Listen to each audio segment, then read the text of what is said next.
কোচর বোঝাই নানা ধরনের শৈবাল, শামুক, পানি, লতাপাতা, ফলমূল।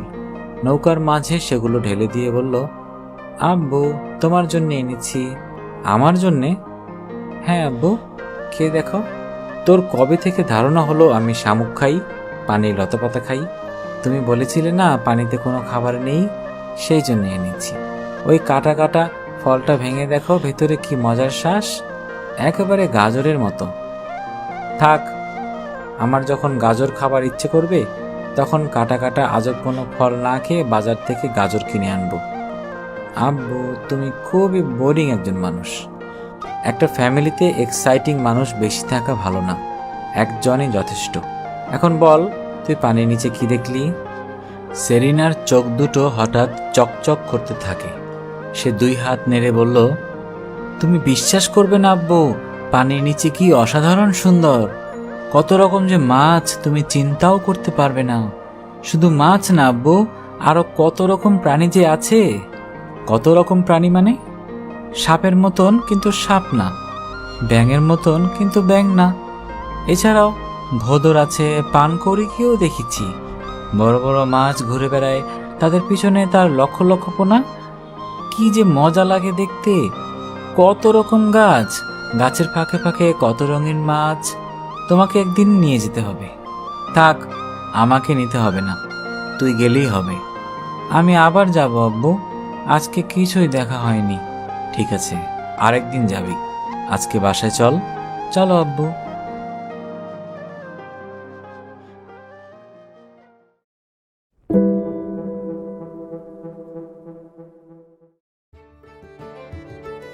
আসসালামু আলাইকুম। আপনারা শুনছেন অডিও বুক বাই শাওন। আজকে আপনাদের পড়ে শোনাব মুহাম্মদ জাফর ইকবাল রচিত বিখ্যাত উপন্যাস সেরিনা। যারা এখনও অডিও বুক বাই শাওন চ্যানেলটি সাবস্ক্রাইব করেননি, অনুরোধ থাকবে চ্যানেলটি সাবস্ক্রাইব করে বেল আইকনটি অন করে দিবেন। তাহলে শুনতে থাকুন মুহাম্মদ জাফর ইকবাল রচিত কালোজয়ী উপন্যাস সেরিনা। আজকে শুনবেন উপন্যাসটির 2য় পর্ব।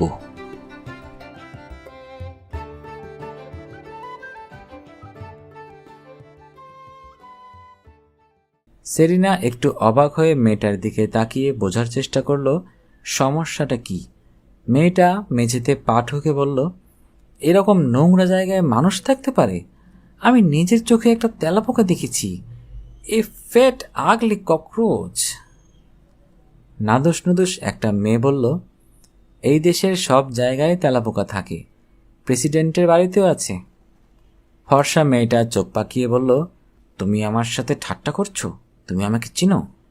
নাদুস নুদুস মেয়েটা থতমত খেয়ে বলল, সরি, আমি আসলে ঠাট্টা করছিলাম না, আমি বুঝতে পারিনি।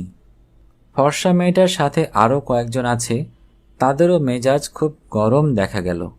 চেহারা দেখে বোঝা যায় তারা এরকম হোস্টেলের মতো জায়গায় থেকে অভ্যস্ত না।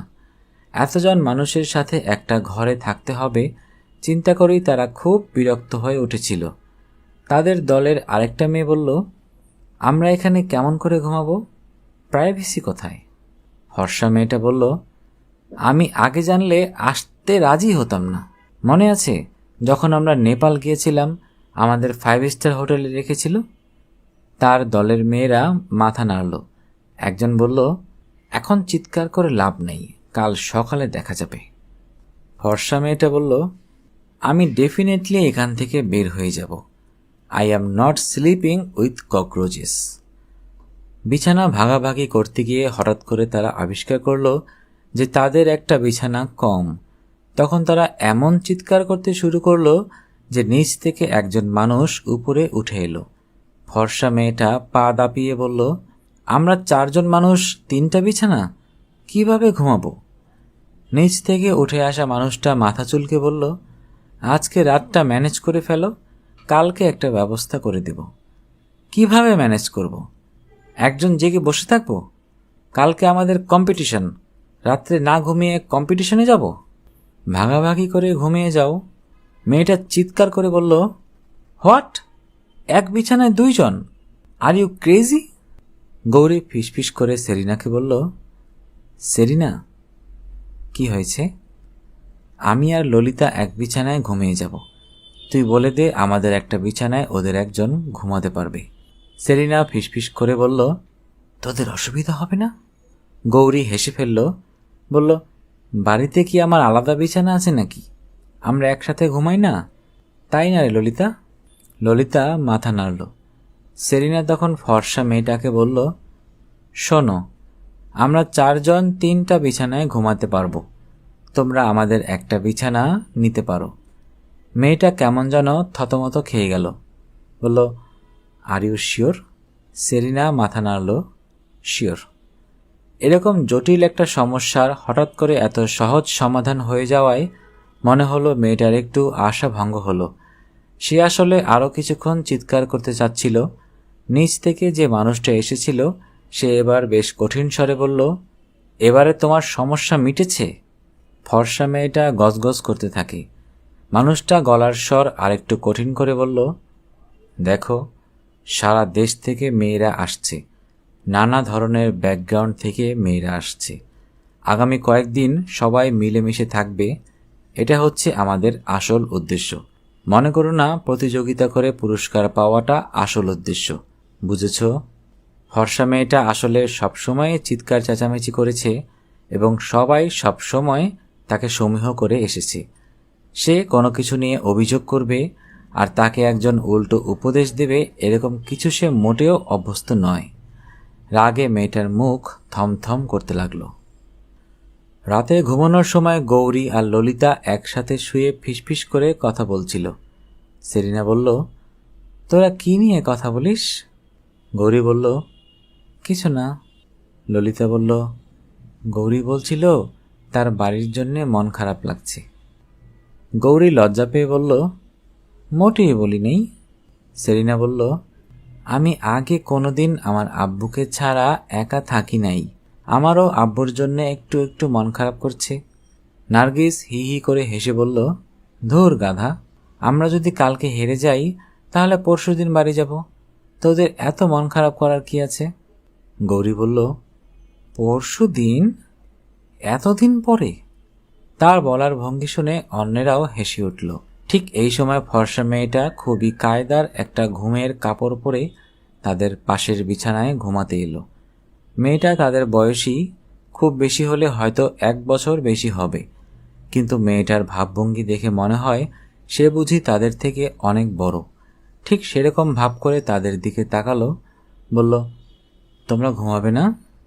সেরিনা বলল, ঘুমাবো। কখন? এই তো এখন।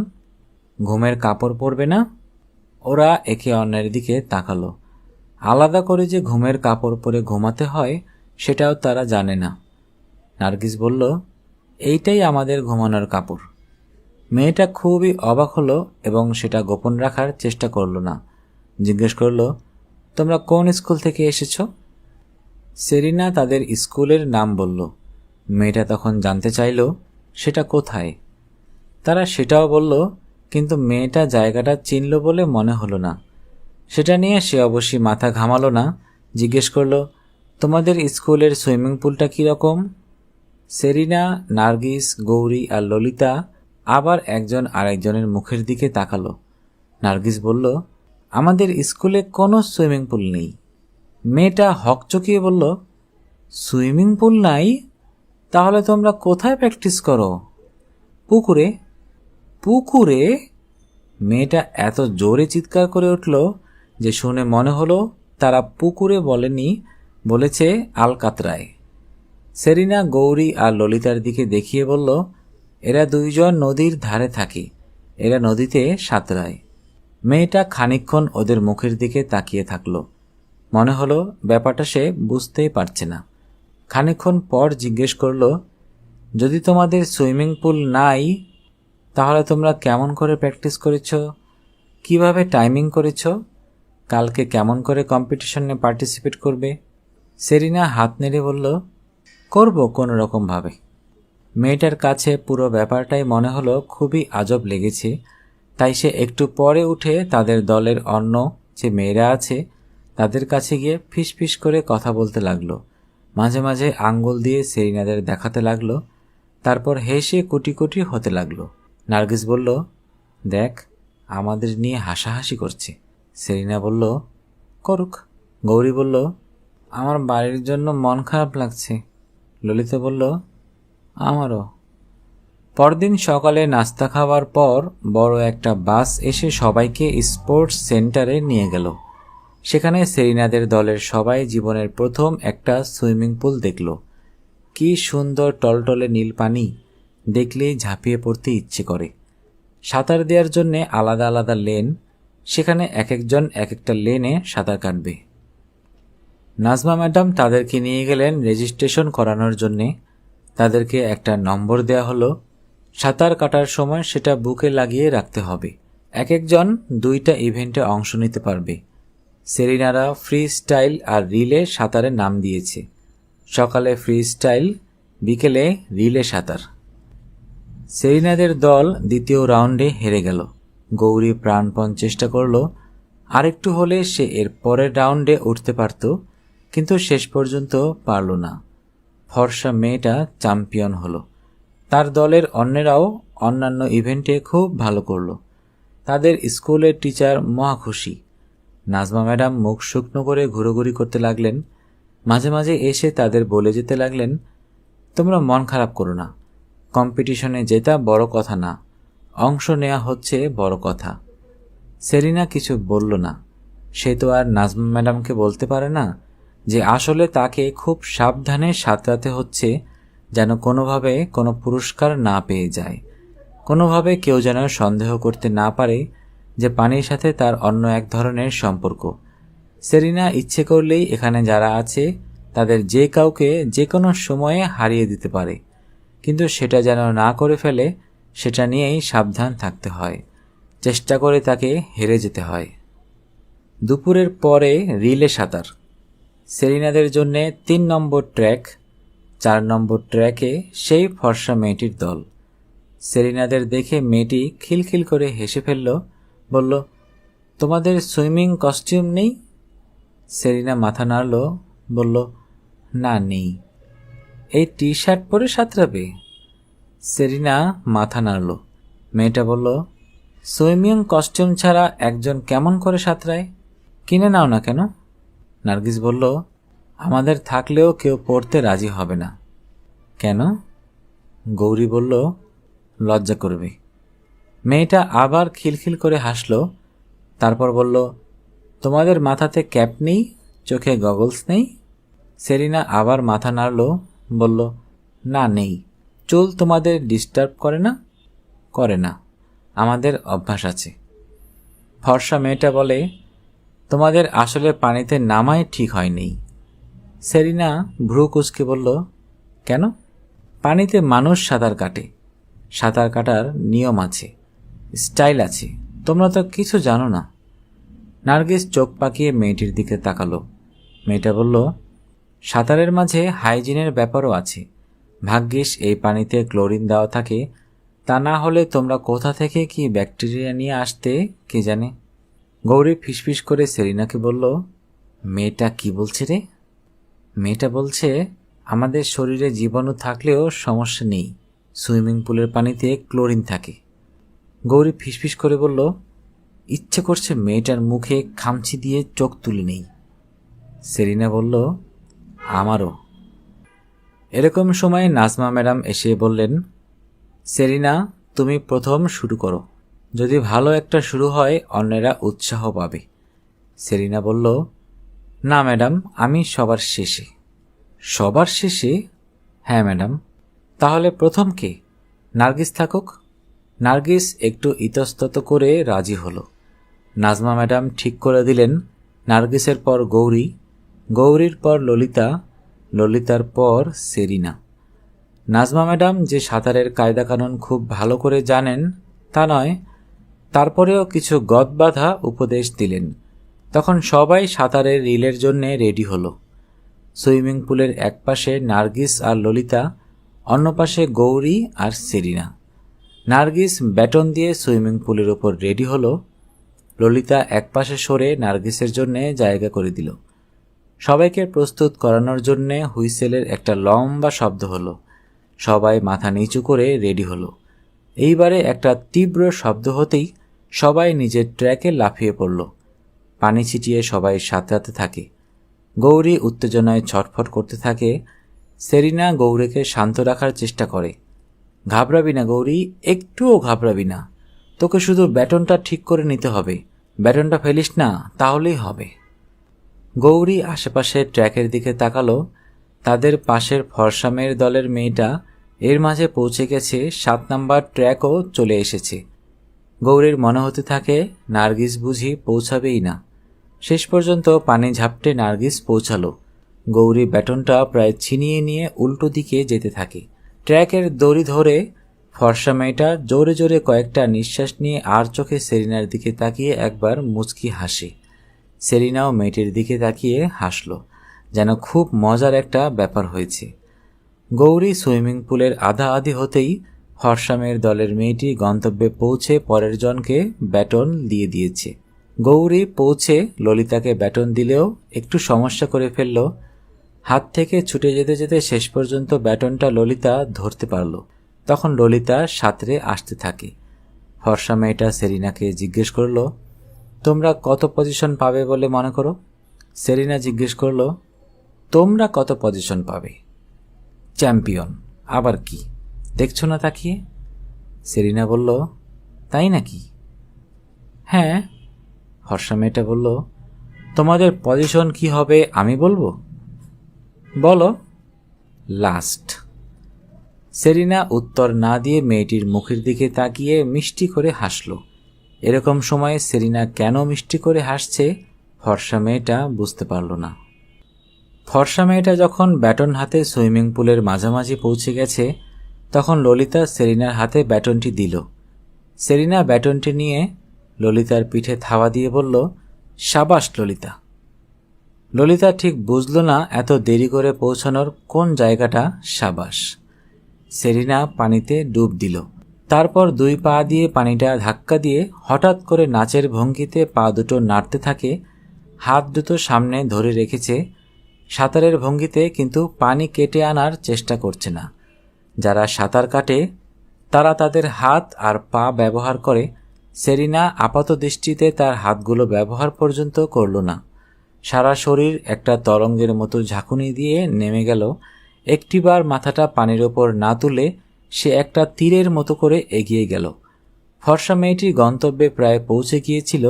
সেরিনা তাকে পিছনে ফেলে একটা বিদ্যুৎ ঝলকের মতো সামনে এগিয়ে গেল। গন্তব্যে পৌঁছে সে একটা ডিগবাজি দিয়ে সোজা হয়ে দাঁড়িয়ে ফর্সা মেয়েটার জন্য অপেক্ষা করতে থাকে। ফর্সা মেয়েটি হঠাৎ করে সেরিনাকে দেখতে পায়। গন্তব্যে পৌঁছে শান্ত মুখে তার জন্যে অপেক্ষা করছে। সে তার নিজের চোখকে বিশ্বাস করতে পারে না।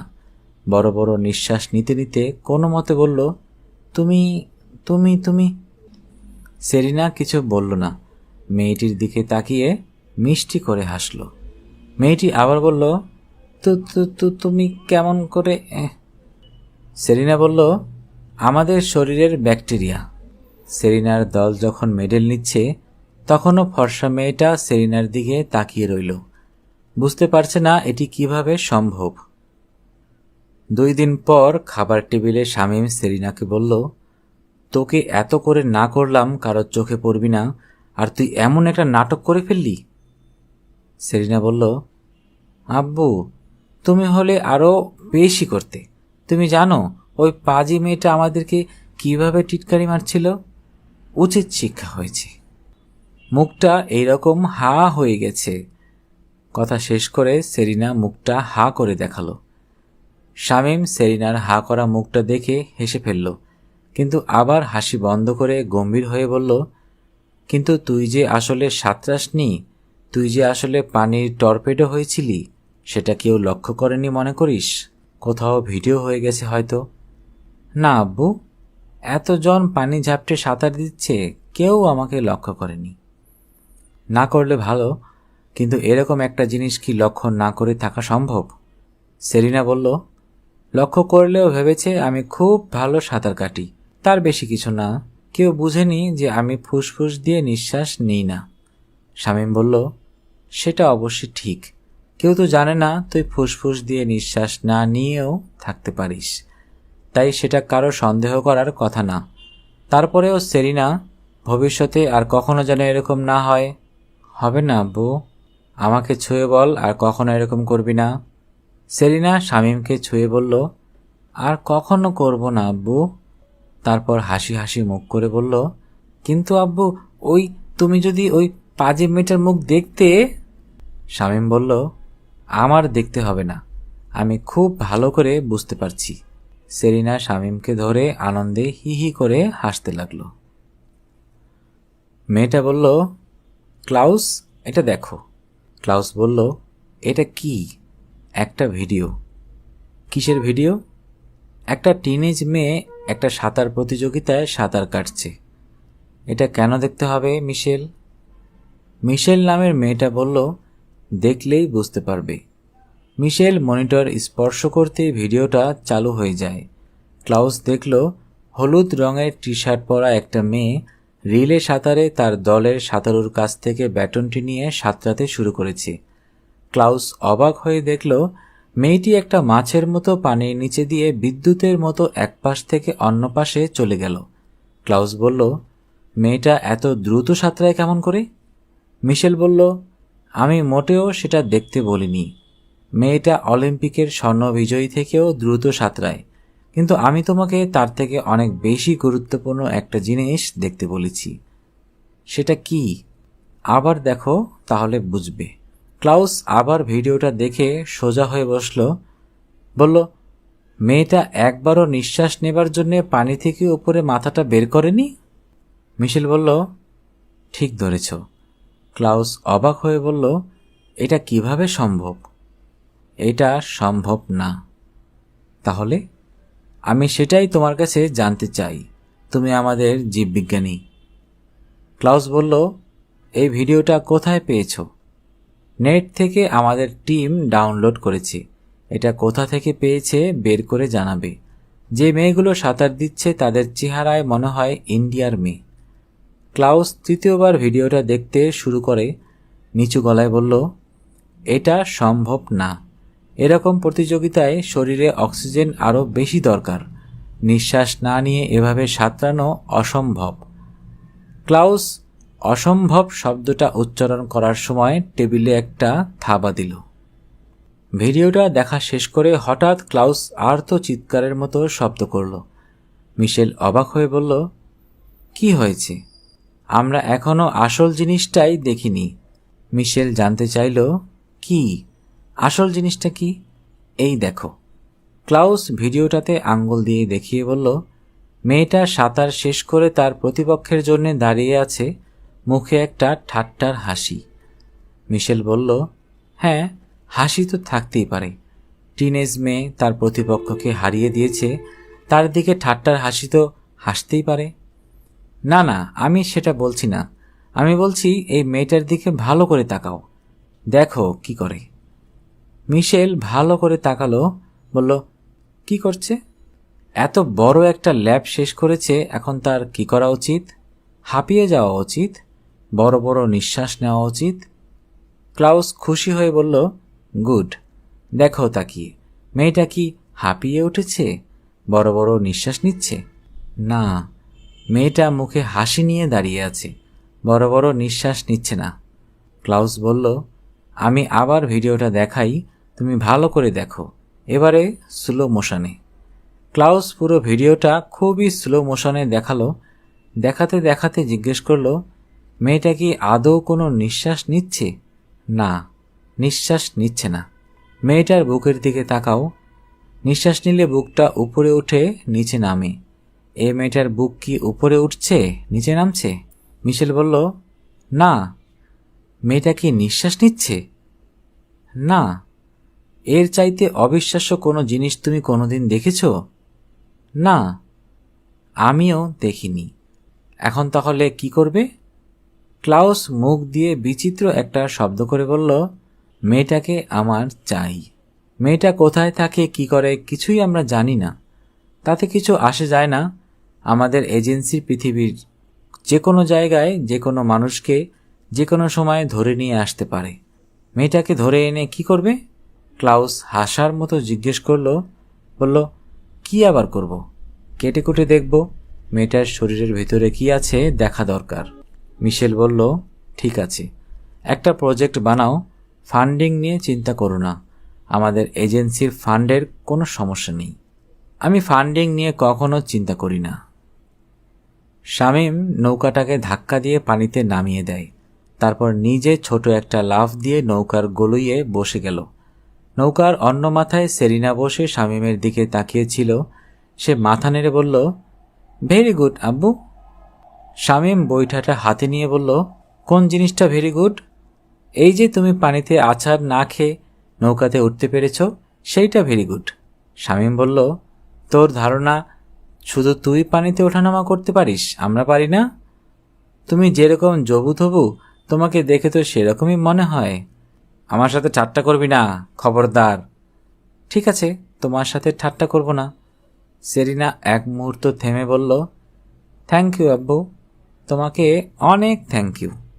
কেন হঠাৎ করে আমাকে এত থ্যাংক ইউ কেন? এই যে তুমি আমাকে আজকে এই বিলে নিয়ে এসেছো, সেই জন্যে। শামীম বৈঠা দিয়ে পানি কাটতে কাটতে বলল, কাজটা খুব সহজ হয় নাই। এই নৌকাটা কিনতে হয়েছে, নৌকা চালানো শিখতে হয়েছে। সেরিনা আরেকটা বৈঠা হাতে নিয়ে বলল, ভালোই তো হয়েছে, নৌকা চালানো অনেক ভালো ব্যায়াম।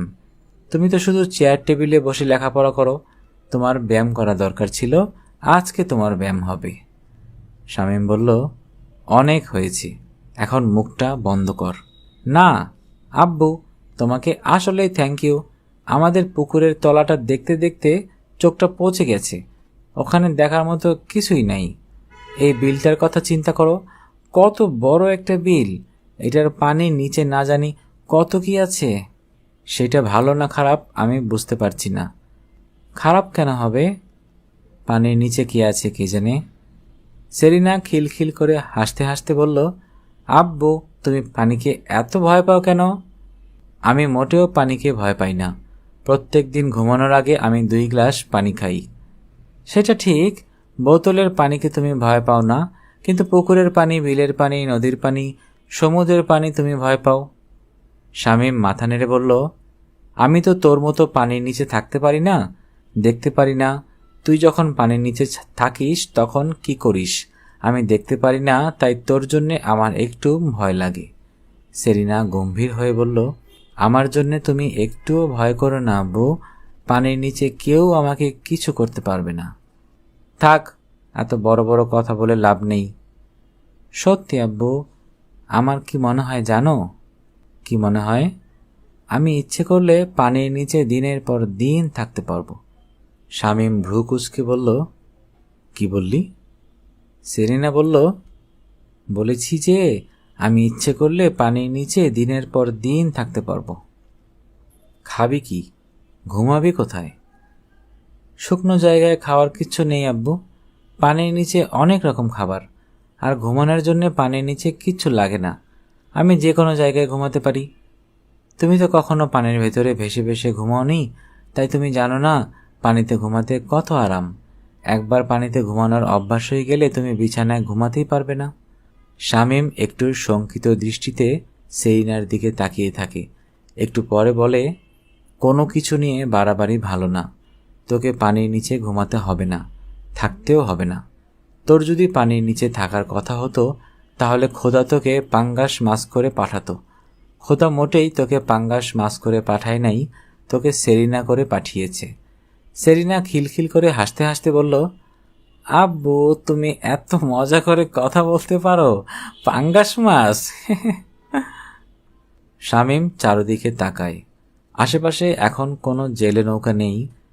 সেরিনা যখন পানিতে নামবে শামীম চায় না তখন কেউ সেটা দেখুক।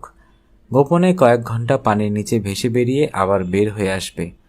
শামীম বলল, সেরিনা, জায়গাটা কেমন, এখানে নামবি? সেরিনা বলল, ফ্যান্টাস্টিক, পানি কত পরিষ্কার দেখেছ? এখানে অনেক দূর পর্যন্ত আলো যাবে, সব কিছু পরিষ্কার দেখা যাবে। সেরিনা ঠিক যখন বিলের পানিতে নামতে যাচ্ছিল তখন হঠাৎ দূর থেকে একটা শক্তিশালী ইঞ্জিনের শব্দ শুনতে পেল। শামীম একটু অবাক হয়ে তাকালো। দেখলো বহু দূর থেকে একটা স্পিড বোট ছুটে আসছে। শামীম বলল, এই বিলে স্পিড বোট কোথা থেকে আসছে? জানি না আব্বু। সেরিনাও দূরে তাকিয়ে থাকে। স্পিড বোটটা গর্জন করে পানি কেটে তাদের দিকে আসছে। দেখতে দেখতে সেটা কাছে চলে আসে। তাদের নৌকাটার খুব কাছে দিয়ে সেটা ছুটে চলে যায়। স্পিড বোটের তৈরি ঢেউয়ে শামীম আর সেরিনার নৌকাটা বেশ ভালো রকম দুলতে থাকে। স্পিড বোটে কয়েকজন মানুষ বসে আছে। এর মাঝে একজনকে বিদেশি মনে হলো। চোখে কালো চশমা, রঙিন শার্ট, হাতে বাইনোকুলার। শামীম বলল, নিশ্চয়ই এনজিও। কিসের এনজিও আব্বু? জানি না। বিদেশি এনজিওগুলো পকেটে করে কিছু ডলার এনে ছিটিয়ে দেয় আর সবাই হুমড়ি খেয়ে পড়ে। সেরিনা বলল, এখন নামি আব্বু? একটু দাঁড়া, স্পিড বোটটা একেবারে চলে যাক। কিন্তু স্পিড বোটটা একেবারে চলে গেল না। বেশ কিছু দূর গিয়ে আবার সেটা ঘুরে তাদের দিকে এগিয়ে আসতে থাকে। দেখে মনে হয় সোজা তাদের দিকে আসছে। কাছাকাছি এসে স্পিড বোটটা একটু সরে গিয়ে তাদের নৌকায় পানি ছিটিয়ে বের হয়ে গেল। শামীম বলল, কেমন বেয়াদপের মতো স্পিড বোট চালাচ্ছে দেখেছিস? হ্যাঁ, দেখেছি। স্পিড বোটে বসে থাকা মানুষটা যে তার বাইনোকুলার চোখে অনেক দূর থেকে লক্ষ্য করছে সেটাও সে দেখেছে, কিন্তু শামীমকে কিছু বলল না। এবারে আমি নেমে যাই আব্বু? যা, নেমে যা। সেরিনা তখন বিলের পানিতে নেমে গেল। শামীম দেখল আশ্চর্য রকম সাবলীলভাবে তার মেয়েটি পানির গভীরে যেতে থাকে। কিছুক্ষণেই সে অদৃশ্য হয়ে যায়। শামীম একটা নিঃশ্বাস ফেলল। আজকাল মাঝে মাঝে তার মনে হয় এই মেয়েটি বুঝি ডাঙা থেকে পানিতে বেশি স্বস্তি বোধ করে। নৌকাটা স্থির রাখার জন্য একটা লোহার রডকে বাঁকা করে কাজ চালানোর মতো নোঙর তৈরি করে এনেছিল। সেটা পানিতে ফেলে দিয়ে শামীম চারদিকে সতর্ক দৃষ্টিতে তাকালো। বহুদূরে কয়েকটা জেলে নৌকা, তার চাইতেও দূরে স্পিড বোটটা পানিতে স্থির হয়ে আছে। সেটি কাছে আসছে না, আবার চলেও যাচ্ছে না। ঠিক কী কারণ জানা নেই। শামীমের মনে হয় বিদেশি লোকটা বাইনোকুলার দিয়ে তাদের দেখছে। একসময় শামীম নৌকার পাটাতনে শুয়ে পড়ল। মানুষরা সাধারণ খোলা জায়গায় আকাশের দিকে তাকিয়ে শুয়ে থাকে না। মানুষ ঘরের ভেতর শোয়, তাই তাদের দৃষ্টি বাড়ির ছাদে আটকে যায়। খোলা আকাশের নিচে শুয়ে থাকলে দৃষ্টি কোথাও আটকে যায় না। সেই আদিগন্ত বিস্তৃত আকাশ, আকাশে সাদা মেঘ, মেঘের পাশে দুই পাখা বিস্তৃত করে আকাশে ভেসে থাকা চিল দেখা যাচ্ছে। কি কারণ জানা নেই, আকাশের দিকে তাকিয়ে থাকতে থাকতে শামীম কেমন জানি বিষণ্ণ হয়ে যায়। সূর্য পশ্চিম দিকে অনেকখানি হেলে যাবার পর সেরিনা পানি থেকে বের হয়ে এলো। তার সারা শরীর পানিতে চিকচিক করছে। কোচর বোঝাই নানা ধরনের শৈবাল, শামুক, পানি, লতাপাতা, ফলমূল। নৌকার মাঝে সেগুলো ঢেলে দিয়ে বলল, আব্বু, তোমার জন্য এনেছি। আমার জন্যে? হ্যাঁ আব্বু, খেয়ে দেখো। তোর কবে থেকে ধারণা হলো আমি শামুক খাই, পানি, লতাপাতা খাই? তুমি বলেছিলে না পানিতে কোনো খাবার নেই, সেই জন্য এনেছি। ওই কাটা কাটা ফলটা ভেঙে দেখো, ভেতরে কি মজার শ্বাস, একেবারে গাজরের মতো। থাক, আমার যখন গাজর খাবার ইচ্ছে করবে তখন কাটা কাটা আজব কোনো ফল না খেয়ে বাজার থেকে গাজর কিনে আনবো। আব্বু, তুমি খুবই বোরিং একজন মানুষ। একটা ফ্যামিলিতে এক্সাইটিং মানুষ বেশি থাকা ভালো না, একজনই যথেষ্ট। এখন বল, তুই পানির নিচে কি দেখলি? সেরিনার চোখ দুটো হঠাৎ চকচক করতে থাকে। সে দুই হাত নেড়ে বলল, তুমি বিশ্বাস করবে না আব্বু, পানির নিচে কি অসাধারণ সুন্দর। কত রকম যে মাছ তুমি চিন্তাও করতে পারবে না। শুধু মাছ না আব্বু, আরো কত রকম প্রাণী যে আছে। কত রকম প্রাণী মানে? সাপের মতন কিন্তু সাপ না, ব্যাঙের মতন কিন্তু ব্যাঙ না। এছাড়াও ভোদর আছে, পানকৌড়িকেও দেখেছি। বড় বড় মাছ ঘুরে বেড়ায়, তাদের পিছনে তার লক্ষ লক্ষ পোনা। কি যে মজা লাগে দেখতে। কত রকম গাছ, গাছের ফাঁকে ফাঁকে কত রঙিন মাছ। তোমাকে একদিন নিয়ে যেতে হবে। থাক, আমাকে নিতে হবে না, তুই গেলেই হবে। আমি আবার যাব আব্বু, আজকে কিছুই দেখা হয়নি। ঠিক আছে, আরেকদিন যাবি।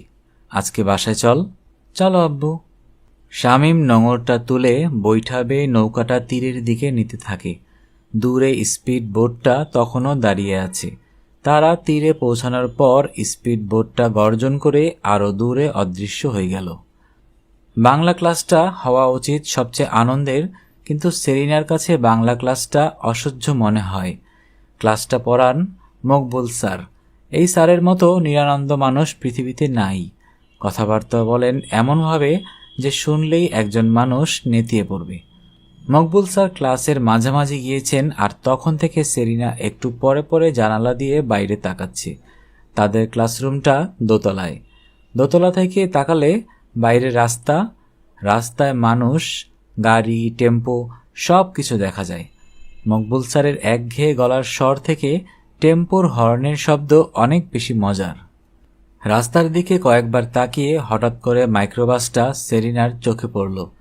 বিয়ের সময় বরযাত্রী নেবার জন্যে যেরকম মাইক্রোবাস ভাড়া করা হয়, এটা মোটেও সেরকম মাইক্রোবাস নয়। মাইক্রোবাসটা খুব চকচকে, খুবই আধুনিক। দেখলেই বোঝা যায় খুব দামি মাইক্রোবাস। তাদের মফস্বল শহরে এরকম গাড়ি কখনো দেখা যায় না। মাইক্রোবাসটা তার ক্লাসরুমের খুব কাছাকাছি রাস্তায় দাঁড়িয়ে আছে। রাস্তাটা ক্লাসরুমের এত কাছে যে সে মাইক্রোবাসের প্যাসেঞ্জারকেও এখান থেকে স্পষ্ট দেখতে পায়। প্যাসেঞ্জারের দিকে তাকিয়ে সে চমকে উঠল। মানুষটা বিদেশি, চোখে কালো চশমা, হাতে একটা বাইনোকুলার।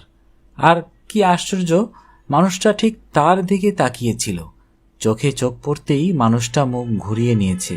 মাত্র সেদিন যখন সেরিনা তার আব্বুকে নিয়ে বিলের ভেতর গিয়েছিল, তখন এই মানুষটাই স্পিড বোটে করে তাদের নৌকার চারপাশে ঘুরপাক খেয়েছে।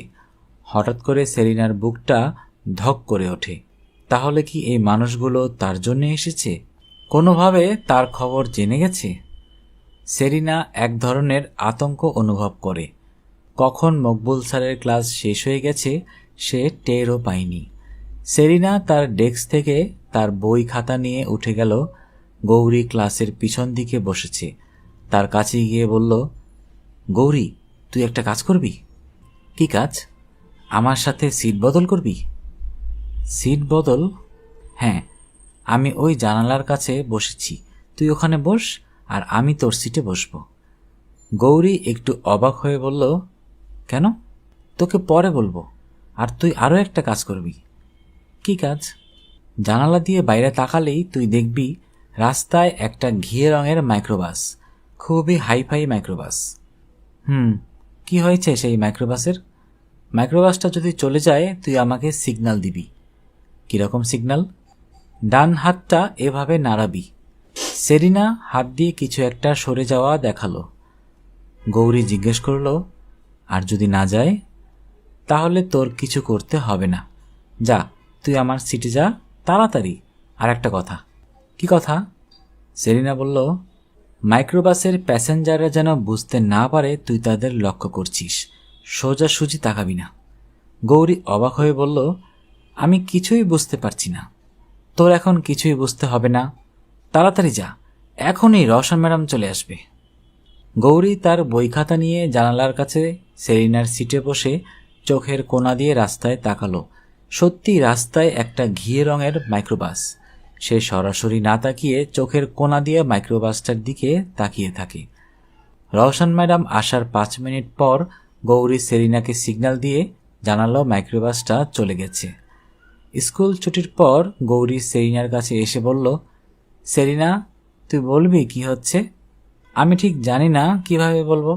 আমার সাথে আয়, হাঁটতে হাঁটতে বলি। গৌরী আর সেরিনার বাসা একদিকে না, কিন্তু একটু ঘোরা পথে গেলে দুজন একসাথে প্রথমে বেশ খানিকটা পথ যেতে পারে। মাঝে মাঝেই তারা একসাথে হেঁটে হেঁটে এই পথে যায়। সাঁতার প্রতিযোগিতায় একসাথে অংশ নেওয়ার পর থেকে সেরিনার, গৌরী, ললিতা আর বিলকিসের মাঝে অন্য এক ধরনের বন্ধুত্ব হয়েছে।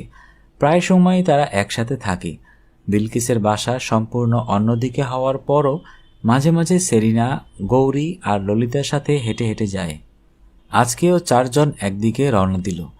স্কুলের গেট থেকে বের হওয়ার সাথে সাথে সেরিনার মনে হলো মোড়ের চায়ের দোকানে বসে থাকা 2 জন মানুষ উঠে দাঁড়িয়েছে। আসলে মানুষ 2 জন তার জন্য উঠেছে নাকি এমনিতেই উঠেছে সেটা পরিষ্কার বোঝা গেল না। সেরিনা সেটা নিয়ে বেশি মাথা ঘামালো না। গৌরী বলল, এখন বল কি হয়েছে? বিলকিস জিজ্ঞেস করল, কিসের কি হয়েছে? গৌরী বলল, আমি জানি না। 4 জনের মাঝে ললিতা কথা কম বলে, তাই সে কিছু বলল না। অন্যরা কি বলে শোনার জন্য অপেক্ষা করতে লাগলো। সেলিনা বলল, আমি ঠিক কিভাবে বলবো বুঝতে পারছি না। বিলকিস বলল, ধানাই পানাই না করে কি বলবি বলে ফেল। সেলিনা হাঁটতে হাঁটতে বলল, হয়েছে কি, আমার মনে হচ্ছে আমাকে ধরে নেবার জন্য একটা দল এসেছে। গৌরী, বিলকিস আর ললিতা একসাথে প্রায় চিৎকার করে বলল, কি বললি? তোকে ধরে নিতে একটা দল এসেছে? আমার মনে হয়। কেন, তুই কি করেছিস? সেলিনা বলল, মনে আছে আমরা সাঁতারে চ্যাম্পিয়ন হয়েছিলাম? হ্যাঁ, মনে আছে। মনে আছে শেষ অংশটাতে আমি সাঁতার দিয়েছিলাম? 3 জন এবারে একসাথে উচ্ছ্বসিত হয়ে উঠল। বলল, হ্যাঁ, তুই যে গুলির মতো ছুটে গেলি, একবার পানি থেকে মাথা পর্যন্ত বের করলি না। সেলিনা বলল, কাজটা ঠিক হয় নাই। কোন কাজটা ঠিক হয় নাই? এই যে আমি এত ভালো করে সাঁতার দিলাম, এখন আমার ওপরে অনেকের নজর পড়ে গেছে। বিলকিস বলল, সেটা তো ভালো, তুই সাঁতারের টিমে থাকবি, দেশ বিদেশ থেকে মেডেল আনবি। সেলিনা মাথা নাড়ল। হুম, জিনিসটা এত সোজা না। আমি তোদেরকে সব কিছু বলতে পারবো না। শুধু জেনে রাখ, আমি যে এরকম সাঁতার কাটতে পারি এটা জানাজানি হওয়া আমার জন্য ভালো না। মনে হয় সেই জন্যে আমাকে ধরে নিতে এসেছে। গৌরী জিজ্ঞেস করল, তুই কেমন করে জানিস? সেলিনা বলল, মনে আছে তোকে আজকে জানালার কাছে বসিয়েছিলাম? হ্যাঁ, মনে আছে। একটা মাইক্রোবাস দেখিয়েছিলাম তোকে? হ্যাঁ। গৌরী মাথা নাড়ল। ওই মাইক্রোবাসে একটা বিদেশি লোক থাকে। আমি যেখানেই যাই লোকটা আমার পিছু পিছু যায়, দূর থেকে বাইনোকুলার দিয়ে দেখে। সেলিনা হাঁটতে হাঁটতে বলল, এই যে আমি হাঁটছি, আমার মনে হচ্ছে 2 জন মানুষ আমার পিছনে পিছনে আসছে। 3 জন আঁতকে উঠল, বলল, সত্যি? তোরা কেউ এখন পিছনে তাকাবি না, যদি আসলেই থাকে তাহলে সন্দেহ করবে। ললিতা ভয়ে ভয়ে বলল, এখন তাহলে কি করব? সেলিনা বলল, আয়, হেঁটে হেঁটে ওই দোকানটা পর্যন্ত যাই। সেইখানে আমি ভান করব আমার কিছু একটা মনে পড়েছে, তখন তোদের ছেড়ে আমি আবার এই রাস্তা দিয়ে ফিরে যাব। তোরা দোকান থেকে লক্ষ্য করবি পিছনের 2টা মানুষও আমার পিছু নেয় কিনা। ঠিক আছে? ঠিক আছে। তারপর কি করব? তারপর তোরা তোদের বাসায় যাবি, আমি আমার বাসায় যাব। না, বিলকিস হুঙ্কার দিল, আমরা তোকে বাসায় পৌঁছে দিব। কার ঘাড়ে 2টা মাথা আছে তোকে কিডন্যাপ করবে আমরা দেখে নেব। শান্তশিষ্ট ললিতা পর্যন্ত সেই হুঙ্কারে সামিল হল। গৌরী বলল, তুই সামনে গিয়ে ডান দিকে ঘুরে যা, আমরাও এদিক দিয়ে বাম দিক দিয়ে তোর সাথে একত্র হব, তারপর সবাই মিলে তোকে বাসায় পৌঁছে দেব। বিলকিস বলল, কাল থেকে তুই আর একা স্কুলে আসবি না, আমরা সকালে তোর বাসায় যাব, তারপর একসাথে স্কুলে আসব। অন্যেরা মাথা নেড়ে বিলকিসের কথায় সায় দিল। দেখে মনে হলো এতদিন পর সবাই একটা মনের মতো কাজ পেয়েছে। দোকানের কাছে পৌঁছে 4 জন দাঁড়িয়ে যায়। তারপর সেলিনা কিছু একটা মনে পড়েছে সেরকম ভান করে যে দিক দিয়ে এসেছিল ঠিক সেই দিক দিয়ে ফিরে যেতে থাকে। সেলিনা এবং তার সাথে অন্য 3 জন দেখল 2টো মানুষ হঠাৎ করে দাঁড়িয়ে যায়। তারা তখন নিজেদের ভেতর কথা বলে একজন পকেট থেকে সিগারেট বের করে, তারপর দুজনে 2টো সিগারেট মুখে দেয়। একজন প্যাকেট থেকে ম্যাচ বের করে সিগারেট ধরায় এবং চোখের কোণা দিয়ে সেলিনাকে লক্ষ্য করতে থাকে। সেলিনা মানুষ 2জনকে পার করে আরও বেশ কিছু দূর যাওয়ার পর মানুষ 2টো আবার ঘুরে সেলিনার পিছু পিছু হাঁটতে থাকে। কারো মনে আর কোনো দ্বিধা থাকে না যে সেলিনার সন্দেহ সত্যি, মানুষ 2টো আসলেই সেলিনার পিছু পিছু যাচ্ছে। কিন্তু মানুষ 2টো আসলেই কি সেলিনাকে কিডন্যাপ করার জন্য এসেছে? সেলিনা ডান দিকে ঘুরে যেতেই বাকি 3 জনের সাথে দেখা হয়ে গেল। তারা অন্য রাস্তা দিয়ে আগেই ছুটতে ছুটতে এখানে চলে এসেছে। এখন তারা এক মুহূর্তের জন্যও সেলিনাকে একা ছাড়তে রাজি নয়। গৌরী, ললিতা আর বিলকিস মিলে সেলিনাকে তার বাসায় পৌঁছে দিল। ওরা ঠিক করে নিল পরের দিন বেশ সকালে ওরা সেলিনাকে স্কুলে নিয়ে যাবে। সেখানে গিয়ে কি করা যায় ঠিক করা হবে। খাবার টেবিলে শামীম জিজ্ঞেস করল, কি ব্যাপার সেলিনা, তুই আজকে এত চুপচাপ কেন? না আব্বু, এমনি। সেলিনা একবার ভাবল আব্বুকে সবকিছু খুলে বলে, কিন্তু আব্বুর মুখ দেখে তার মায়া হলো। ব্যাপারটা শোনা মাত্রই আব্বু এমন দুশ্চিন্তায় পড়ে যাবেন যে চিন্তা করেই সেরিনার মন খারাপ হয়ে গেল।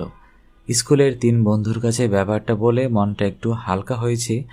তাদের সাথে পরামর্শ করে দরকার হলে অন্যদের বলা যাবে। আর সত্যি সত্যি একজন মানুষকে কিডন্যাপ করা এত সোজা নাকি? শামীম জিজ্ঞেস করল, স্কুলে লেখাপড়ার কি খবর? ভালো আব্বু, কিন্তু লেখাপড়া খুব বেশি। আমরা যখন ছোট ছিলাম তখন লেখাপড়ার চাপ এত বেশি ছিল না। তোদের মনে হয় চাপ খুব বেশি, সেই জন্যই তো লেখাপড়ার ইচ্ছে করে না। লেখাপড়া না করে কি করবি? সেরিনা হাসি হাসি মুখ করে বলল, পানির নিচে ঘুরে বেড়াবো। একা একা? তুমিও থাকবে? আমি আমি কিভাবে তোর সাথে পানির নিচে থাকব? তুমি থাকবে একটা নৌকায় উপরে, আমি পানির নিচে ঘুরে ঘুরে তোমার জন্য আজব আজব ফলমূল, মাছ, শামুক, ঝিনুক এই সব নিয়ে আসব। শামীম একটু অবাক দৃষ্টিতে সেরিনার দিকে তাকিয়ে রইল। মেয়েটা আজকাল মাঝে মাঝেই বলে যে তার পানির নিচে ঘুরে বেড়াতে ইচ্ছে করে। একবার সত্যি সত্যি তাকে নিয়ে কোনো একটা সমুদ্রে গেলে হয়। ঠিক কী কারণ জানা নেই, বিষয়টা চিন্তা করেই শামীমের বুকের ভেতর থেকে একটা দীর্ঘশ্বাস বের হয়ে গেল। রাতে সেরিনার ঘুম আসছিল না। ভেতরে একটা চাপা দুশ্চিন্তা। বিছানায় অনেকক্ষণ শুয়ে এপাশ ওপাশ করেছে। আব্বু খাবার টেবিলে বসে তার লেখাপড়া করছেন। বাইরে ঝিঝি ডাকছে। মাঝে মাঝে হঠাৎ একটা মাছ পুকুরে ঘাই মারে। বিছানায় শুয়ে সেরিনা অনুমান করতে পারে ঠিক কোন মাছটা ঘাই মেরেছে। শেষ পর্যন্ত সে ঘুমিয়ে পড়ল। গভীর রাতে হঠাৎ তার ঘুম ভেঙে যায়। ঘুম ভাঙার পর সেরিনার অনেকক্ষণ ঘুম ঘুম ভাব থাকে, কিন্তু এখন কি হলো কে জানে। সেরিনা পুরোপুরি জেগে গেল। ঘরের ভেতর আবছা অন্ধকার। হঠাৎ করে সেরিনার মনে হলো সেই অন্ধকারে কয়েকটা ছায়ামূর্তি নিঃশব্দে নড়াচড়া করছে। আতঙ্কে একটা চিৎকার দিতে গিয়ে সেরিনা থেমে গেল। সেরিনা বিছানায় কাঠ হয়ে শুয়ে কি হয় দেখার জন্য অপেক্ষা করতে থাকে। সেরিনা দেখল একটা ছায়ামূর্তি তার বিছানার কাছে এগিয়ে আসছে। মশারিটা তুলে হঠাৎ করে তার একটা ফ্ল্যাশ লাইটের আলো মুহূর্তের জন্য তার চোখ ধাঁধিয়ে দেয়। আলোটা সাথে সাথে নিভে গেল। কেউ একজন বলল, পেয়েছি।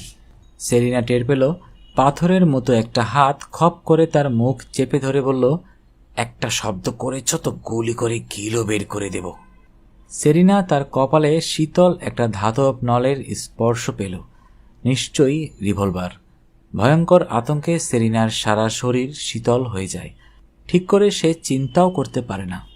অন্ধকার ঘরের ভেতর থেকে ভারী একটা গলা বলল, বাপটাকে নিউট্রালাইজ কর, মনে রেখো নো ব্লাড শেড। সেরিনা দেখল তার ঘর থেকে কয়েকটা ছায়ামূর্তি বের হয়ে গেল এবং কয়েক সেকেন্ড পরেই সে তার আব্বুর গলার স্বর শুনতে পায়। একটা ধস্তাধস্তির শব্দ হয় এবং একজন মানুষ যন্ত্রণার মতো একটা শব্দ করল। সেরিনা শুনল পাশের ঘরে কেউ একজন চাপা গলায় বলছে, খবরদার কোনো শব্দ করবে না, একটা শব্দ করলে তোমার মেয়ের মগজ ফুটো করে ফেলব। তখন হঠাৎ করে ধস্তাধস্তির শব্দ কমে গেল। সেরিনা শুনল তার আব্বু জিজ্ঞেস করছে, তোমরা কারা, কি চাও? কেউ কোনো উত্তর দিল না। শুধু একটা চাপা হাসির শব্দ শোনা গেল। ঠিক তখন কেউ একজন হাতের টর্চ লাইট জ্বালালো। সেরিনার ঘরটা মোটামুটি আলোকিত হয়ে যায়। সেরিনা দেখল তার ঘরের মাঝখানে একজন মানুষ দাঁড়িয়ে আছে। দুজন মানুষ তার আব্বুকে দুই পাশ থেকে ধরে রেখে টেনে টেনে আনছে। শামীম হাহাকারের মতো শব্দ করে জিজ্ঞেস করল, সেরিনা, মা, তুই ঠিক আছিস? সেরিনার মুখ চেপে ধরে রেখেছে বলে সে ঠিক করে কথা বলতে পারল না। অস্পষ্ট একটা শব্দ করল। শামীম ছুটে আসতে চাচ্ছিল, কিন্তু মানুষ দুইটা তাকে আসতে দিল না, শক্ত করে ধরে রাখল। শামীম আবার জিজ্ঞেস করল, তোমরা কারা, কি চাও? ঘরের মাঝখানে দাঁড়িয়ে থাকা মানুষটা শামীমের মুখে টর্চ লাইটের আলো ফেলে বলল, আমরা তোমার সহযোগিতা চাই। কথাটা এমনভাবে বলল যে শুনে ঘরের সবাই হেসে উঠল, যেন খুব একটা মজার কথা বলেছি। শামীম জিজ্ঞেস করল, কি সহযোগিতা? আমরা তোমার মেয়েকে নিয়ে যেতে এসেছি, তুমি সেই ব্যাপারে সহযোগিতা করো। একটা শব্দ না করে এই চেয়ারটাতে বসো, আমরা তোমাকে বেঁধে রেখে যেতে চাই। শামীম প্রায় হাহাকারের মতো শব্দ করে বলল, কেন? তোমরা কেন আমার মেয়েকে নিতে চাও? মানুষটা বলল, আমরা ছোট মানুষ, বড় ব্যাপার জানি না, শুধু টের পেয়েছি এটা ইন্টারন্যাশনাল প্রজেক্ট। তোমার মেয়ে ছোট হলেও খুব গুরুত্বপূর্ণ, তার প্রতি তোলা রক্ত নাকি $1,000,000 বিক্রি হবে। একজন বলল, শুনে মনে হচ্ছে আমারও কয়েক তোলা রক্ত রেখে দিই। ঘরের মাঝখানে দাঁড়িয়ে থাকা মানুষটা বলল, খবরদার, ঠাট্টা করেও এরকম কথা বলবে না। কড়া নির্দেশ, এই মেয়ের যেন কোনো ক্ষতি না হয়। যে মানুষটা সেরিনাকে ধরে রেখেছিল সে এবারে তাকে ধরে বিছানা থেকে নিচে নামালো। সেরিনা ভাঙা গলায় ডাকল, আব্বু। শামীম নিচু গলায় বলল, মা আমার। শামীম বলতে চাইল সব কিছু ঠিক হয়ে যাবে, কিন্তু বলতে পারল না। সে আবছা অন্ধকারে সেরিনার দিকে তাকিয়ে রইল। মানুষগুলো ধাক্কা দিয়ে শামীমকে চেয়ারে বসিয়ে দেয়। তারপর একজন তার মুখে একটা চওড়া মাস্কিং টেপ লাগিয়ে দেয়। তারপর হাত দুটো পিছনে নিয়ে শক্ত করে বাঁধতে থাকে। সেরিনা দৃশ্যটি দেখতে পারছিল না। হাউমাউ করে কাঁদতে কাঁদতে বলল, আব্বু, আমার জন্য সব হচ্ছে, সব আমার দোষ, আমার। শামীম বলতে চাইছিল, তোর কোনো দোষ নেই মা, কিন্তু সে কিছুই বলতে পারল না। সেরিনার দিকে তাকিয়ে রইল। সেরিনাকে ধরে যখন পুরো দলটি ঘর থেকে বের হয়েছে তখন রাত 3টা বাজে। বাইরে একটা গাড়ি অপেক্ষা করছিল। সেখানে সেরিনাকে ঠেলে ঢুকিয়ে দিলে মানুষগুলো গাড়ির সামনে পিছনে উঠে যায়। সাথে সাথেই গভীর রাতের নির্জন রাস্তা দিয়ে গাড়িটা ছুটে যেতে থাকে। কিছুক্ষণের মাঝেই গাড়িটা শহরের একপাশে দেওয়াল দিয়ে ঘেরা বড় একটা বিল্ডিংয়ের ভেতরে ঢুকে গেল। গাড়ি থামার সাথে সাথে ভেতর থেকে আরও কয়েকজন মানুষ বের হয়ে আসে। তারা গাড়ির দরজা খুলে সেরিনাকে ধরে টেনে বিল্ডিংয়ের ভেতরে নিয়ে যায়। দোতলার একটা বড় ঘরে হাসপাতালের বিছানার মতো বড় একটা বিছানা, তার চারপাশে নানা ধরনের যন্ত্রপাতি। সেরিনাকে বিছানায় শুইয়ে দেওয়ার সাথে সাথে তার 2 হাত আর পা এক ধরনের স্ট্র্যাপ দিয়ে বিছানার সাথে বেঁধে ফেলা হলো। একটু পরে ঘরে একজন বিদেশি মানুষ এসে ঢুকলো। সেরিনা তাকে দেখেই চিনতে পারল। এই মানুষটিকেই সে তার ক্লাসরুম থেকে মাইক্রোবাসে বসে থাকতে দেখেছি। সে যখন তার আব্বুর সাথে বিলে গিয়েছিল তখন এই মানুষটাই স্পিড বোটে করে তার নৌকার চারপাশে ছুটে বেরিয়েছিল। মানুষটা সেরিনার কাছে এসে মাথা ঘুরিয়ে দেখল, তারপর ইংরেজিতে বলল, তুমি সেই রহস্যময়ী মেয়ে যে পানির নিচে থাকতে পারো। ইংরেজি উচ্চারণটা একটু অন্যরকম, তারপরেও সেরিনা কথাটা বুঝতে পারল। সে কিছু বলল না, মানুষটার দিকে তাকিয়ে রইল। মানুষটা এরপর হড়বড় করে আরও অনেক কিছু বলল, যার সে বিশেষ কিছু বুঝতে পারল না। পাশে ভদ্রলোকের মতো দেখতে একটা বাঙালি মানুষ দাঁড়িয়েছিল। সে বলল, স্যার বলছেন তোমার এত বিস্ময়কর ক্ষমতা, তুমি কেমন করে এই পোড়া দেশে পড়ে থাকবে? তোমাকে নিয়ে $1,000,000,000 রিসার্চ হবে, $1,000,000,000,000 ব্যবসা হবে। সেরিনা বলল, আমি ওসব কিছু চাই না, আমাকে ছেড়ে দেন, আমি বাসে যাব। বিদেশিটা মাথা এগিয়ে জানতে চাইল সেরিনা কি বলছে। মানুষটি তখন তাকে সেরিনার কথাটা ইংরেজিতে অনুবাদ করে দিল। সেটা শুনে বিদেশি হা হা করে হেসে উঠল, যেন কথাটা খুবই মজার কথা, এবং মানুষটাকে দেখে অন্যরাও হাসতে শুরু করল। সেরিনা অবাক হয়ে মানুষগুলোর দিকে তাকিয়ে রইল। তাদের হাসি থামার পর বলল, আপনারা আমার আব্বুকে বেঁধে রেখে এসেছেন, আমাকে জোর করে ধরে এনেছেন, এটা আপনারা করতে পারেন না। ভদ্রলোকের মতো দেখতে বাঙালি মানুষটা বলল, আমরা সব কিছু করতে পারি, পৃথিবীর কেউ আমাদের কিছু করতে পারবে না। তোমার ওপর মায়া করে আমরা তোমার বাবাকে মারিনি। তোমার আমাদের ওপর অনেক কৃতজ্ঞ থাকা উচিত, বুঝেছ? সেরিনা বুঝল না, অবাক হয়ে মানুষটার দিকে তাকিয়ে রইল। একটু পরে জিজ্ঞাসা করল, আপনারা আমাকে নিয়ে কি করবেন? তোমাকে এই সাহেব তাদের দেশে নিয়ে যাবেন। কিভাবে নিয়ে যাবেন? তোমাকে ঘুম পাড়িয়ে একটা বাক্সে করে নিয়ে যাবে, তুমি কিছু জানতেই পারবে না। ঘুম ভাঙার পর দেখবে তুমি বিশাল একটা ল্যাবরেটরিতে, শত শত সায়েন্টিস্ট তোমাকে নিয়ে গবেষণা করবে। সেরিনা কেঁদে ফেলে বলল, আমি যেতে চাই না, প্লিজ আমাকে ছেড়ে দেন, প্লিজ প্লিজ। বিদেশি মানুষটা মুখে একটা হাসি নিয়ে একপাশে সরে গেল। তারপর একজনকে জিজ্ঞেস করল, আমাদের পরিকল্পনাটা কি? হেলিকপ্টার কখন আসবে? সকাল 10টায়। 10টায় ক্যাপসুলটা নিয়ে যাবে। মেয়েটাকে ক্যাপসুলে ঢোকাবে কখন? সকাল 9টার দিকে। বাবাটা যদি তার আগে শহরে হইচই শুরু করে দেয়? করবে না। ওর বাসায় মেয়েটার বাবা ছাড়া আর কেউ নেই। কাজের একটা মহিলা আসে বেলা 10টার দিকে। বাপটা তখন ছাড়া পেয়ে হইচই করতে শুরু করলে আমরা ততক্ষণে হাওয়া হয়ে যাব। তাছাড়া বেশি হইচই করতে পারবে না। আমরা ডলার দিয়ে সবার মুখ বন্ধ করে রেখেছি, কেউ তার কোনো কথা শুনবে না। গুড। কিন্তু বিদেশিটা একটু ইতস্তত করে। কিন্তু কি? তারপরেও আমার মনে হয় বাপটাকে মেরে ফেলে আসা উচিত ছিল। একজন জীবন্ত মানুষ মানেই বাড়তি যন্ত্রণা। ভদ্রলোকের মতো দেখতে মানুষটা মাথা নাড়ল, বলল, না, আমরা শুধু শুধু একজন মানুষকে মারতে চাই না।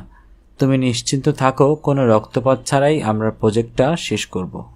বিদেশিটা বলল, ঠিক আছে, আমাদের হাতে এখন 4 থেকে 5 ঘন্টা সময় আছে। এই সময়ের ভিতর মেয়েটার পুরো বায়োলজিক্যাল প্রোফাইলটা বের করে ফেলো। হ্যাঁ, বের করে ফেলবো। তোমরা পুরো প্রজেক্টটা ঠিক করে বের করে দাও, আমাদের এজেন্সি তোমাদের খুশি করে দেবে। তুমি নিশ্চিন্ত থাকো, তোমার প্রজেক্টে আমরা এখান থেকে বের করে দেব। তোমার দেশে তোমরা কি করবে সেটা নিয়ে তুমি মাথা ঘামাও। একবার আমার দেশে নিতে পারলে পুরোটা হবে এক টুকরা কেকের মতো সোজা। তারপর দুজনেই হা হা করে হাসতে লাগলো। সেরিনা শূন্য দৃষ্টিতে তাদের দিকে তাকিয়ে থাকে।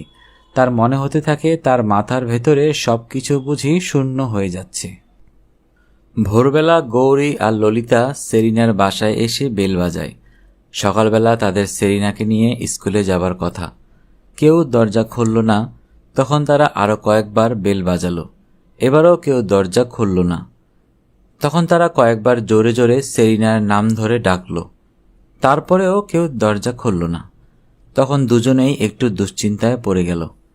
কি করবে সেটা নিয়ে যখন চিন্তা করছে, ঠিক তখন বিলকিসকেও দেখা গেল। এত সকালেও সেও চলে এসেছে। বারবার বেল বাজানোর পর, ডাকাডাকি করার পরও কেউ দরজা খুলছে না শুনে বিলকিসও দুর্ভাবনায় পড়ে গেল। বিলকিস তখন গিয়ে দরজায় একটা ধাক্কা দিতেই দরজাটা খুলে যায়।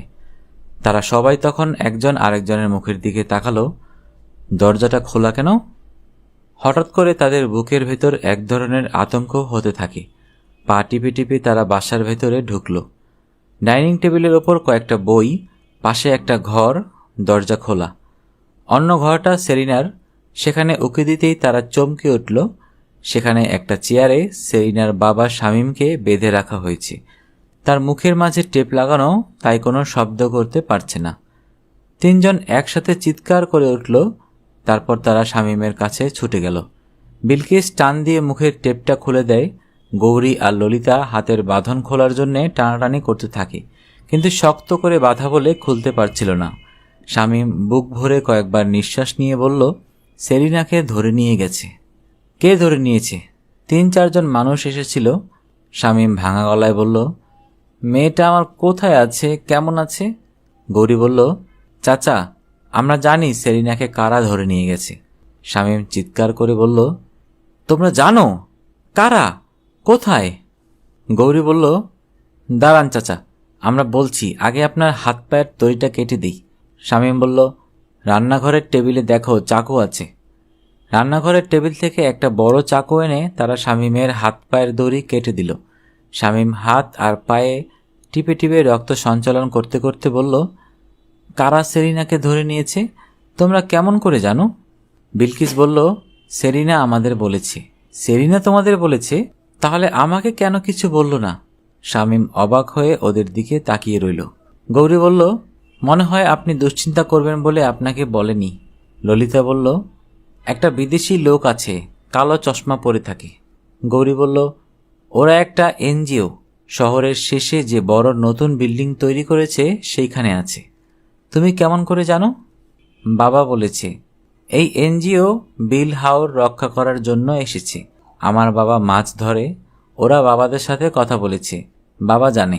তুমি এনজিওর নাম জানো? গৌরী মাথা চুলকালো, বলল, বাবার নাম বলেছিল, এখন ভুলে গেছি। শামীম বলল, কোনো সমস্যা নাই, আমি বের করে নেব। বিলকিস বলল, আপনি এখনই থানায় ফোন করেন, ফোন করে সবকিছু বলেন। শামীম যখন থানায় ফোন করছে তখন বাকি তিনজন তাকে ঘিরে দাঁড়িয়ে রইল। শামীম ফোনে কথা বলতে শুরু করতেই টের পেয়ে গেল এখানে অন্য কোনো ব্যাপার ঘটে গেছে। ফোনে কথা বলে লাভ নেই, তারা তার কথা শুনতেই চায় না। বেশ কিছুক্ষণ চেষ্টা করার পর বলল তারা একজনকে তার বাসায় পাঠাচ্ছে, শামীম যেন অপেক্ষা করে। বিলকিস তখন নিচু গলায় গৌরী আর ললিতাকে ডেকে বলল, এই তোরা শোন। কি হয়েছে? এইভাবে হবে না। তাহলে কি করবি? বিলকিস ফিসফিস করে বলল, চল তাড়াতাড়ি স্কুলে যাই। স্কুলে গিয়ে কি করবি? সবাইকে বলি, তারপর সবাই মিলে আমরা ওই এনজিও অফিসটা আক্রমণ করি। গৌরী বলল, আক্রমণ করি? হ্যাঁ, তা না হলে সেরিনাকে বাঁচাবি কেমন করে? শান্তশিষ্ট ললিতা মাথা নাড়ল, বলল, ঠিকই বলেছিস, চল যাই। তাই শামীম যখন অস্থির হয়ে তার ঘরে ছটফট করছে, তখন বিলকিস, গৌরী আর ললিতা তাদের স্কুলের দিকে ছুটছে। তারা যখন স্কুলে পৌঁছেছে তখন মাত্র অ্যাসেম্বলি শুরু হয়েছে। বড় আপা সব মেয়েদেরকে বিজ্ঞানী মাদাম কুরির গল্প বলছেন, তার মাঝে দৌড়াতে দৌড়াতে তিনজন অ্যাসেম্বলির সামনে হাজির হলো। বড় আপা চোখ কপালে তুলে বললেন, কি হলো, তোমরা এত দেরি করে এখানে? বিলকিস বলল, বড় আপা, সর্বনাশ হয়ে গেছে। বড় আপা ভয় পেয়ে বললেন, কি সর্বনাশ? সেরিনাকে ধরে নিয়ে গেছে। পুকুরের তলা থেকে একজনকে উদ্ধার করার পর স্কুলের জন্য সাঁতার প্রতিযোগিতায় জাতীয় পুরস্কার আনার পর থেকে সবাই সেরিনাকে চিনে। কাজেই অ্যাসেম্বলিতে দাঁড়িয়ে থাকা সব মেয়ে এক ধরনের আর্ত চিৎকার করল।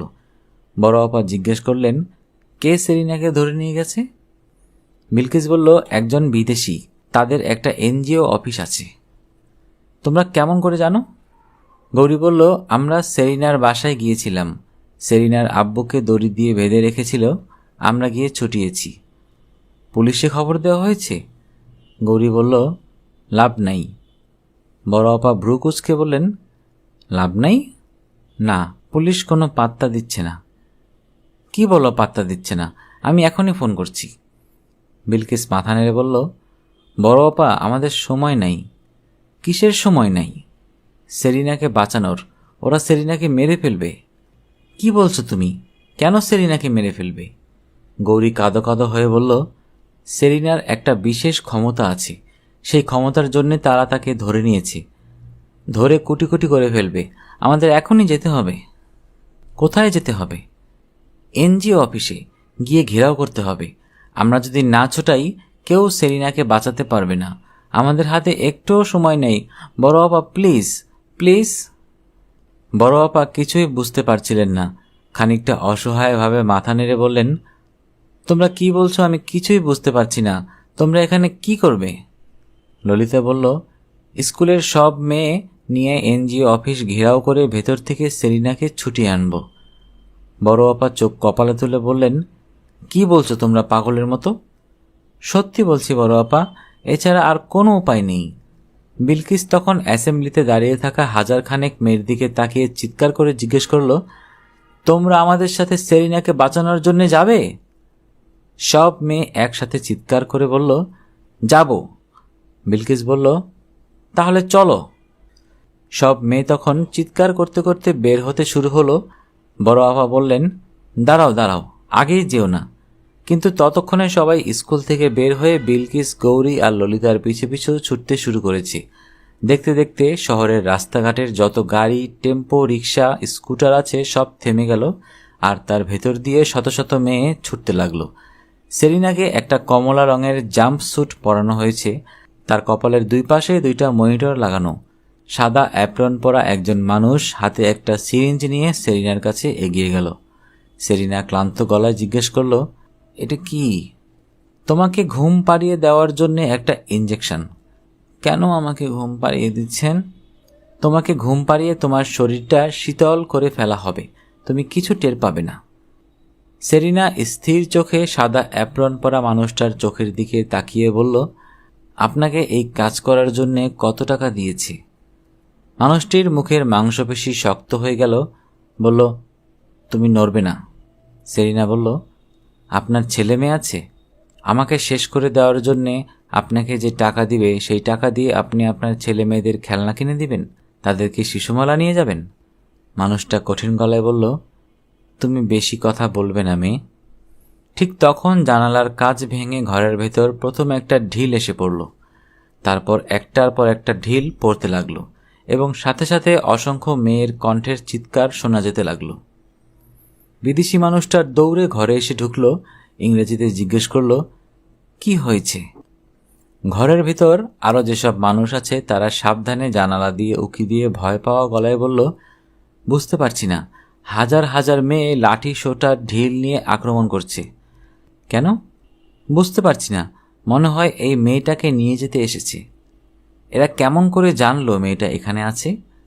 জানি না, খুবই বিচিত্র ব্যাপার। বিদেশিটার মুখ পাথরের মতো শক্ত হয়ে গেল। সে ভদ্রলোকের মতো দেখতে মানুষটার দিকে তাকিয়ে বলল, তুমি বলেছিলে এই প্রজেক্টটা তুমি তুলে দেবে, এখন এসব কি হচ্ছে? এখন কি হবে? মানুষটা মাথা চুলকে বলল, একটু ঝামেলা হয়ে গেল। এর মাঝে স্কুলের মেয়েরা কেমন করে চলে এসেছে বুঝতে পারছি না। হেলিকপ্টার কোথায়? এখনও আসে নাই, চলে আসবে। বিদেশি মানুষটা খেকিয়ে উঠল, কখন চলে আসবে? ভদ্রলোকের মতো দেখতে মানুষটা বলল, হেলিকপ্টার এলেও মনে হয় আর লাভ হবে না। কেন? মানুষটা জানালা দিয়ে উকি দিয়ে বলল, মেয়েরা দেওয়াল টপকে ভিতরে ঢুকতে শুরু করেছে, হাতে লাঠি সোটা। এই প্রথম বিদেশি মানুষটার মুখে ভয়ের একটা চিহ্ন দেখা গেল। শুকনো গলায় বলল, আমাদের গার্ড কোথায়? গার্ড দিয়ে এদের ঠেকানো যাবে না, অনেক মেয়ে, হাজার হাজার। সেলিনার মুখে হাসি ফুটে উঠল, বলল, আপনারা বলেছিলেন আমাদের কেউ ঠেকাতে পারবে না, আমার স্কুলের মেয়েরাই ঠেকিয়ে দিয়েছে। বিদেশিটা বলল, কি বলছে এই মেয়ে? ভদ্রলোকের মতো দেখতে মানুষটা সেলিনার কথাটাকে ইংরেজিতে অনুবাদ করে দিল। বিদেশিটা সেলিনার দিকে ঘুরে তাকিয়ে বলল, এই মেয়ে, তুমি জেনে রাখো আমি তোমাকে ধরে নিয়ে যাবই যাব। সেলিনা ইংরেজিতে বলল, কিভাবে? আমাদের মেয়েরা আমাকে বাঁচাবে, নিতে দেবে না। আমি তোমার শরীরে একটা ট্রাকিওশান ঢুকিয়ে দেব, সেই ট্রাকিওশান তোমার শরীরের ভেতর থেকে সিগন্যাল দিবে। তুমি পৃথিবীর যেখানেই থাকো তোমাকে খুঁজে বের করব। আমাদের এজেন্সির এজেন্টরা তোমাকে খুঁজে বের করে ধরে নিয়ে যাবে। সেলিনা ভয় পাওয়া চোখে বিদেশিটার দিকে তাকিয়ে রইল। মানুষটি সত্যি কথা বলছে না ভয় দেখাচ্ছে সে বুঝতে পারল না। বিদেশি মানুষটি মিথ্যে ভয় দেখাচ্ছিল না। সে প্রায় ছুটে ঘরের এক কোণায় রাখা একটা বাক্স খুলে সেখান থেকে সাবধানে ছোট স্টিলের টিউব বের করে আনে। তার ভেতর থেকে একটা ইলেকট্রনিক যন্ত্র বের করে কোথায় চাপ দিতে বিপ বিপ শব্দ করে একটা বাতি জ্বলে উঠল। সেটা হাতে নিয়ে সে সেলিনার দিকে এগিয়ে আসে। তারপর সেলিনা কিছু বোঝার আগেই তার ঘাড়ে একটা ধারালো সূচ ঢুকিয়ে দেয়। তীব্র যন্ত্রণায় সেলিনা চিৎকার করে উঠল। আর ঠিক তখন দরজা ভেঙে ভিতরে অনেকগুলো মেয়ে ঢুকল। সবার সামনে বিলকিস, তার হাতে বড় একটা ঢিল। কেউ কিছু বোঝার আগে সে বিদেশিটাকে লক্ষ্য করে ঢিলটা ছুঁড়ে দিল। সাথে সাথে একটা আর্তনাদের মতো শব্দ করে বিদেশিটা নিজের মুখ ঢেকে বসে পড়ে। বিলকিস চিৎকার করে বলল, ধর শুয়োরের বাচ্চাকে। সত্যি সত্যি তাকে ধরার জন্য সবাই ভিতরে ঢুকে যায়। অসংখ্য মেয়ে ঘরের ভেতরে ঢুকে গেছে। বেশিরভাগ সেলিনাকে ঘিরে দাঁড়ালো। একজন জিজ্ঞেস করল, সেলিনা, তুই ভালো আছিস? হ্যাঁ, ভালো আছি, কিন্তু আমার ঘাড়ে কি যেন লাগিয়েছে, খুব ব্যথা করছে, একটু খুলে দিবি? একজন এগিয়ে এসে হ্যাচকা টানে ঘাড় থেকে সেটা খুলে ফেলল। তারপর সেলিনার হাত পায়ের বাঁধন খুলে দিতে লাগলো। ঠিক তখন পুলিশের বাঁশি শোনা গেল। পুলিশ চলে এসেছে, কিন্তু কাকে বাঁচানোর জন্য এসেছে সেটা তখনও কেউ বুঝতে পারছিল না। সেলিনা একটা চাদর গায়ে চুপচাপ বসে আছে। শামীম এক হাত দিয়ে সেলিনাকে ধরে রেখেছে। তাদের সামনে একজন মহিলা পুলিশ অফিসার। শামীম বলল, আমাকে একটু বলবেন এখানে কি হচ্ছে? বলবো। এটা বলার জন্য মনে হয় আমার চাকরি চলে যাবে, কিন্তু আমি যেটুকু জানি সেটা আপনাকে বলবো। বাবা হিসেবে আপনার জানার অধিকার আছে। বলেন প্লিজ। আপনার মেয়ের কোনো এক ধরনের অস্বাভাবিক ক্ষমতা আছে। সেটা কি আমি এখনো পরিষ্কার জানি না। পানিতে সাঁতার দেওয়া নিয়ে কোনো এক ধরনের ক্ষমতা। শামীম চুপ করে রইল। ক্ষমতাটা যে সাঁতার দেওয়ার নয়, পানির নিচে নিঃশ্বাস নেওয়ার ক্ষমতা, সেটা সে বলল না। পুলিশ অফিসার বলল, যাই হোক, স্কুলের ছাত্রীদের সাঁতার প্রতিযোগিতার একটা ভিডিও কিভাবে জানি নেটওয়ার্কে চলে গিয়েছিল। খুবই নিরীহ একটা ভিডিও। পানি ঝাপাঝাপি করে কয়েকটা মেয়ে সাঁতার কাটছে, কিন্তু সেই ভিডিওটা একটা সিক্রেট এজেন্সির হাতে পড়ল। তারা সেটা অ্যানালাইসিস করে আবিষ্কার করলো আপনার মেয়ের একটা অসাধারণ ক্ষমতা আছে। তারা সারা পৃথিবী খুঁজে আপনার মেয়েকে বের করে ফেলল। অন্য যে কোনো মানুষের হাতে এই ভিডিওটা পড়লে তারা সম্ভবত আপনার সাথে যোগাযোগ করত, আপনার অনুমতি নিয়ে আপনার মেয়ের ব্লাড স্যাম্পল নিত, শরীরের টিস্যু নিত, সিটি স্ক্যান করত, কিন্তু এই সিক্রেট এজেন্সি তার ধারে কাছে গেল না। কয়েক মিলিয়ন ডলারের একটা প্রজেক্ট হাতে নিয়ে কিছু মানুষকে পাঠালো আপনার মেয়েকে কিডন্যাপ করে নিতে। এই অংশটা আমি এখনও বুঝতে পারছি না কেন তারা কিডন্যাপ করতে এলো। এই সিক্রেট এজেন্সি এতই ক্ষমতাশালী, তারা পৃথিবীর যে কোনো জায়গায় যা ইচ্ছে তাই করতে পারে। তাদের টাকা পয়সার কোনো অভাব নেই, তাই তাদের কাছে এইটাই মনে হয় সবচেয়ে সহজ কাজ মনে হয়েছে। কিংবা কে জানে, আপনার মেয়ের ক্ষমতাটা হয়তো এতই অস্বাভাবিক, হয়তো যে কোনো মূল্যে তাকে নেয়ার একটা যুক্তি আছে। শামীম একটু নড়েচড়ে বসল। সেরিনার ক্ষমতাটা কি সে নিজ থেকে বলে জানাজানি করতে চায় না। মহিলা পুলিশ অফিসার বলল, সিক্রেট এজেন্ট কিছু লোককে অনেক টাকা দিয়ে এখানে পাঠালো। তারা একটা ভুয়া এনজিও অফিস খুলে কাজ শুরু করলো। যখন আপনার মেয়েটাকে কিডন্যাপ করে নেবে তখন তাদের দিকে যেন নজর না যায় তার ব্যবস্থা করলো। কিছু দেশি ক্রিমিনালকে ভাড়া করলো, সবার শেষে টাকা খাইয়ে পুলিশকে নিষ্ক্রিয় করে ফেলল। এরপরের অংশটা তো আপনি জানেন। শামীম বলল, না, জানি না। পুলিশ অফিসার বলল, আপনার মেয়ে জানে, তাই না সেরিনা? সেরিনা কোনো কথা না বলে মাথা নাড়ল। পুলিশ অফিসার বলল, আপনার মেয়ে সেরিনা কিছু একটা সন্দেহ করেছিল, আপনাকে না বললেও তার বন্ধুদের বলেছিল। তার বন্ধুরা একেবারে 100% খাঁটি বন্ধু। তারা ঠিক করলো এখন থেকে সবসময় সেরিনাকে বাসায় পৌঁছে দেবে, আবার বাসা থেকে স্কুলে নিয়ে যাবে। ক্রিমিনালগুলো রাত্রে সেরিনাকে কিডন্যাপ করে আপনাকে বেঁধে রেখে গেল। সেটা জানাজানি হবার আগেই তাদের পালিয়ে যাওয়ার কথা, কিন্তু সেরিনার বন্ধুরা সকালে হাজির। আপনাকে তারা ছোটালো। আপনি সরল বিশ্বাসে আমাদের ফোন করলেন। আমাদের একজন আপনাকে সাহায্য না করে ধানাই পানাই শুরু করলো। একটা হেলিকপ্টার এসে সেরিনাকে নিয়ে পালিয়ে না যাওয়া পর্যন্ত আপনাকে ব্যস্ত রাখার কথা। তারা সেটা খুব ভালোভাবে করেছে, কিন্তু সেরিনার বন্ধুরা সবকিছু ওলটপালট করে দিল। তারা যেটা করেছে শুধুমাত্র সেটাই ছিল সেরিনাকে উদ্ধার করার একমাত্র উপায়। 1000 মেয়ে গিয়ে হামলা করল। কি অসাধারণ একটা ব্যাপার! সিক্রেট এজেন্সির সেই মহাশক্তিশালী এজেন্ট এখন পর্যন্ত যাকে পৃথিবীর কোনো শক্তি স্পর্শ করতে পারে নাই, ভবিষ্যতে স্পর্শ করতে পারবে বলেও মনে হয় না। কিন্তু স্কুলের বাচ্চা মেয়েরা ঢিল মেরে তার নাকের হাড় আর একটা দাঁত ভেঙে দিয়েছে। উচিত একটা শিক্ষা হয়েছে। শুনতে শুনতে শেষ হয়ে গেল আমাদের আজকের গল্প। যারা এখনো অডিও বুক বাই মেহেদি চ্যানেলটি সাবস্ক্রাইব করেননি, অনুরোধ থাকবে চ্যানেলটি সাবস্ক্রাইব করে বেল আইকনটি অন করে দিবেন। বরাবরের মতোই গল্প পাঠে আমি মোহাম্মদ মেহেদি হাসান। আপনাদের জ্ঞাতার্থে একটা কথা জানিয়ে রাখি, অনেকেই আমার গল্পগুলো শুনছেন, ভালো লাগছে আপনাদের, সেটা আপনাদের মন্তব্য এবং শেয়ার দেখে বুঝতে পারি।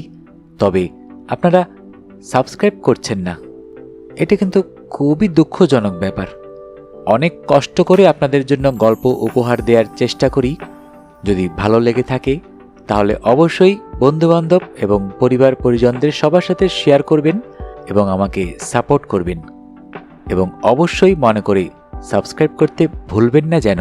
মন্তব্য করে আপনাদের মনের কথাগুলো আমাকে জানাবেন এবং কেমন গল্প শুনতে চান অবশ্যই আমাকে জানাতে পারেন। আপনাদের মন্তব্যই আমার চ্যানেলের মূল মন্ত্র। সবাই ভালো থাকবেন, সুস্থ থাকবেন এবং বেশি বেশি করে বই পড়বেন, কারণ বইয়ের চেয়ে ভালো বন্ধু আর হয় না।